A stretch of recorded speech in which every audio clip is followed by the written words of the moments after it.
Buen día, mi nombre es Laura Daniela Vela, pertenezco al NRC 25171 y hoy voy a hablar sobre la violencia intrafamiliar. En primer lugar, voy a contextualizar sobre qué es la violencia en general. Entonces, decimos que la violencia es un comportamiento que afecta directamente y se ve reflejado en aspectos múltiples de la sociedad, deteriorando de este modo el bienestar general de una población.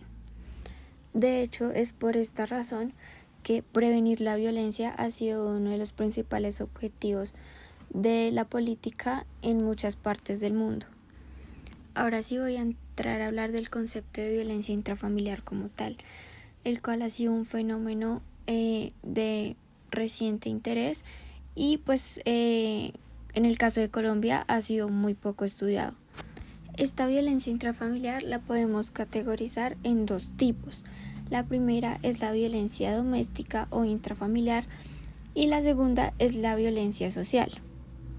Entonces, en primer lugar está la violencia doméstica o intrafamiliar, la cual ocurre entre individuos pertenecientes al mismo núcleo familiar que tienen una relación de pareja o matrimonial o en caso tal de consanguinidad al interior del hogar como tal, y es por esa razón que es menos posible evidenciar la violencia. La dificultad al observar este tipo de violencia hace mucho más complejo el análisis de sus causas y sus consecuencias para las personas afectadas. Bueno, esta violencia podemos clasificarla según su naturaleza de varias formas. Entonces, en primer lugar está la violencia física, que es cuando un miembro de la familia agrede físicamente a otro.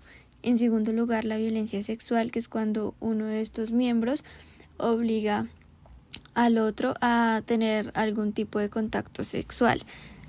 Y en tercer lugar está la violencia psicológica, que es la más compleja de observar y ocurre cuando el individuo es víctima de insultos, amenazas, humillaciones por parte de otro miembro de la familia. El problema principal de esta violencia ha sido tratar de identificar su magnitud y pues más específicamente establecer sus causas, sus características y sus consecuencias. Bueno, respecto al otro tipo de violencia, que es la violencia social, esta se presenta entre individuos o personas que generalmente no tienen relaciones de tipo familiar, es decir, no se encuentran en la misma familia y por lo general ocurren en sitios públicos. Bueno, para hablar de un caso particular como es el de Medellín, la preocupación que se tiene por la violencia intrafamiliar ha hecho formular programas y líneas políticas que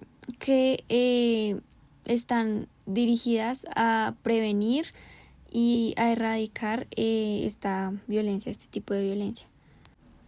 Los estudios sobre las consecuencias y los determinantes de la violencia intrafamiliar pueden dividirse en dos grupos. El primero está fundamentado en el análisis de la violencia, en la idea que se tiene de un agresor que analiza los beneficios y los costos del acto violento como tal, aunque sin embargo esto ha sido cuestionado por el hecho de que algunas agresiones no son usualmente premeditadas. Y en el segundo grupo, respecto a los determinantes de esta violencia intrafamiliar, están centrados en la transmisión intergeneracional de la violencia.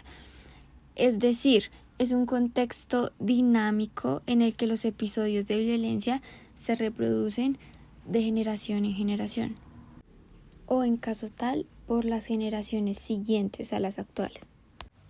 Por mi lado, considero que esta problemática debería ser tratada y analizada a más profundidad para así poder lograr llegar a dar una solución que nos brinde mejores resultados y asimismo pues poder ir reduciendo el porcentaje de esta violencia.